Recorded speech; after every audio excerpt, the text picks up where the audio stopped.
Hello everyone, welcome to today's edition of Thursday Health Tips with Lyra. On this edition, I'll be talking on diarrhea.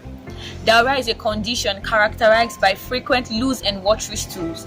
Diarrhea can be infectious and non-infectious. Infectious diarrhea, as the name implies, is caused by virus, bacteria and parasite, and it can be transmitted from one person to another.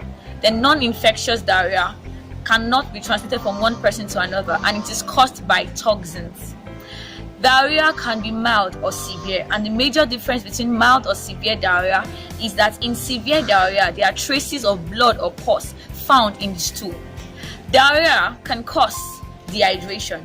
Dehydration is a condition in which the body loses more water and electrolytes such as sodium, potassium and chloride more than it enters it. And this electrolyte and water enables the body to function properly. Diarrhea can also cause fatigue and abdominal pain. So what do you do when you have diarrhea? As I mentioned earlier, water and electrolytes such as sodium, potassium and chloride, they are very important to enable the body to function properly. Thus, it is essential that we replace this lost fluid and electrolyte. And we replace the lost fluid and electrolyte by 1. Drinking plenty of water. 2. Taking fruit juice or drinks that contain these minerals or electrolytes. And most importantly, taking ORS, which is oral rehydration solution.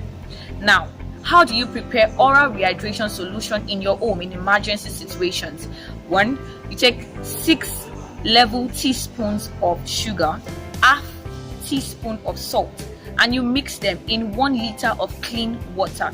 It is essential and important that you don't use too much of sugar and you don't use too much of salt, as this can worsen diarrhea. Making the mixture a little diluted, that is by slightly adding more than a liter of water, does not affect the potency.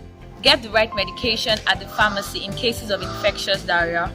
For bloody diarrhea or diarrhea lasting for more than 3 days, it is advisable to see your physician.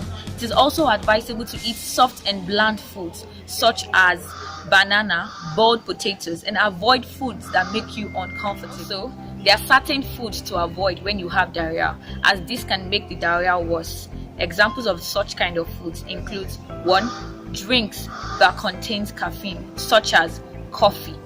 Then high fat and greasy foods such as fried foods. Then sweet foods such as cake and cookies. Do you wash your fruits before taking them? Do you remember to wash your hands after using the toilet? Do you also know that failure to do all of these can actually expose you to diarrhea? There are measures we can take to prevent diarrhea, and these measures include 1. Taking clean and safe drinking water. Contaminated water can actually cause diarrhea, and that is why it is also important that we maintain good sanitation and a clean environment. And also maintaining good hygiene practices such as washing your hands with soap and water after using the toilet, washing your hands before cooking, and also washing your hands before eating. I'm sure you've learned 1 or 2 things about diarrhea. Don't forget to adhere to the preventive measures and live a good and healthy life. Don't also forget to like and subscribe to my YouTube channel. See you next Thursday on the next edition on Thursday Health Tips with Lyra. Thank you.